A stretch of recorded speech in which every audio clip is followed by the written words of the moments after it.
नमस्कार दोस्तों, मैं हूं पंडित ठकुरेश पचौरी और YouTube पे आप अपना ये चैनल देख रहे हैं मित्रों, एस्ट्रोलॉजर ठकुरेश पचौरी।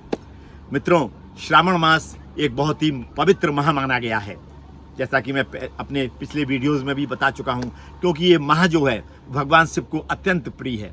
और इस श्रावण मास में हिंदुओं के बहुत से त्यौहार पड़ते हैं और हर त्यौहार के बारे में मैं आपको इसी चैनल के माध्यम से जानकारियाँ दे रहा हूँ। उसी सिलसिले में मित्रों, मैं आज पुनः हाजिर हुआ हूँ आपके समक्ष एक बहुत ही महत्वपूर्ण पर्व के बारे में जानकारी देने के लिए। मित्रों, आज हम बात करेंगे श्रावण मास की शुक्ल पक्ष की पंचमी वाले दिन जो पर्व मनाया जाता है, यानी नाग पंचमी के पर्व के बारे में आज हम जानकारी देने के लिए आप सभी के समक्ष उपस्थित हुए हैं। हम चर्चा करेंगे कि नाग पंचमी का पर्व 2024 में कब मनाया जाएगा, इस पर्व का इतना ज़्यादा महत्व क्यों है और सर्पों की पूजा का इस दिन इतना ज़्यादा महत्व क्यों है, और अंत में हम एक विशेष उपाय की भी चर्चा करने वाले हैं। तो आप सभी से अनुरोध है कि अंत तक मेरे साथ इस चर्चा में अवश्य जुड़े रहें, संपूर्ण जानकारी को प्राप्त कर उसका लाभ लेने के लिए। और अपना वीडियो प्रारंभ करने से पहले आप सभी से अनुरोध भी करता हूं कि यदि आपने अभी तक अपने इस चैनल को सब्सक्राइब नहीं किया है तो इसको तुरंत सब्सक्राइब करें और बेल आइकन को भी प्रेस करें, ताकि इस तरीके की महत्वपूर्ण जानकारियां आपको घर बैठे प्राप्त हो सकें और आप उनका लाभ ले सकें। मित्रों, जैसा कि मैंने अभी बोला था कि श्रावण मास की शुक्ल पक्ष की पंचमी वाले दिन इस पर्व को मनाया जाता है और 2024 में पंचमी जो तिथि है वो 9 अगस्त दिन शुक्रवार की है, क्योंकि 8 अगस्त की मध्य रात्रि से पंचमी तिथि प्रारंभ हो रही है और 10 अगस्त की मध्य रात्रि तक चलेगी। यानी उदया तिथि में जो पंचमी का पर्व है मित्रों वो 9 अगस्त को ही है, इसलिए इस पर्व को मित्रों 9 अगस्त को ही मनाया जाएगा।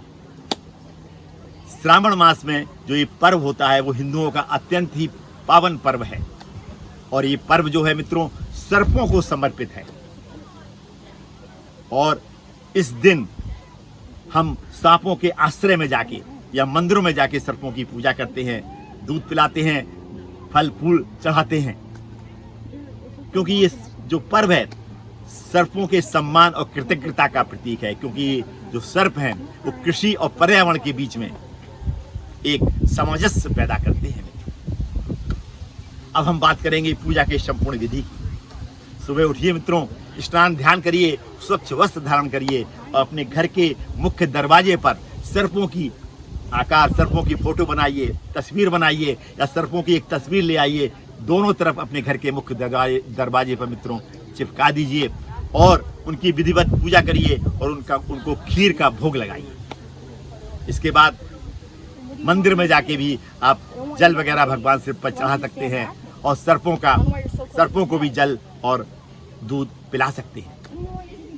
इसके बाद मित्रों आपको क्या करना है कि भगवान शिव की पूजा करके, आराधना करके और प्रसाद चढ़ाइए और प्रसाद आप घर में जितने भी सदस्य हैं उनको बांटिए और खुद भी आप उस प्रसाद को ग्रहण करिए। यदि आप चाहें तो इस दिन मित्रों व्रत भी रह सकते हैं।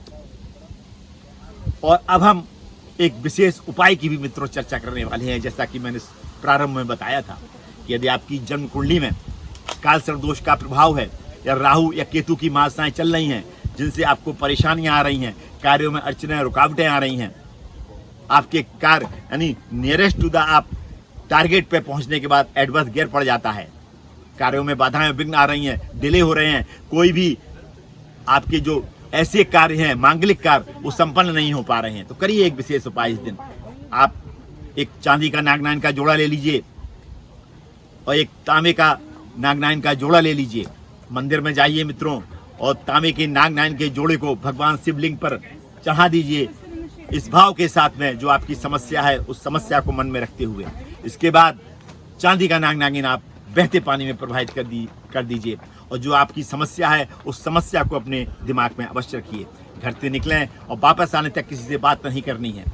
यदि आप विधिवत उपाय करते हैं और उस दिन भगवान शिव की विधिवत पूजा करते हैं और सर्पों की विधिवत पूजा करते हैं तो निश्चित रूप से आगे आने वाले समय में आपकी समस्याओं का निदान होगा। और यदि आप कालसर्प दोष की वजह से या राहु की महादशा से ग्रसित हैं, परेशान हो रहे हैं, उससे कार्यों में विलंब हो रहा है, तो निश्चित रूप से उन समस्याओं का आगे आने वाले समय में समाधान होगा। वैसे भी श्रावण मास में बरसात बहुत होती है, इसलिए सर्प भूगर्भ से निकल के भूतल पर आकर किसी का अहित ना करें, इसलिए भी इस दिन सर्पों की मित्रों पूजा की जाती है। आज मैं अपनी वाणी को इस भावना के साथ में विराम देता हूं कि आप सभी पर भोले बाबा की कृपा बरसती रहे और आपके घर में यदि किसी तरीके की भी समस्याएं हैं उनका समाधान हो। उन्हें मुलाकात होगी मित्रों किसी ऐसी ही समस्या उसके समाधान के साथ में। तब तक अपना ये चैनल देखते रहिए और इस तरीके की समस्याओं का समाधान पाते रहिए। धन्यवाद मित्रों, अंत तक मुझसे जुड़े रहने के लिए और मेरा ये वीडियो पूर्ण रूप से देखने के लिए आप सभी को मित्रों बहुत बहुत धन्यवाद।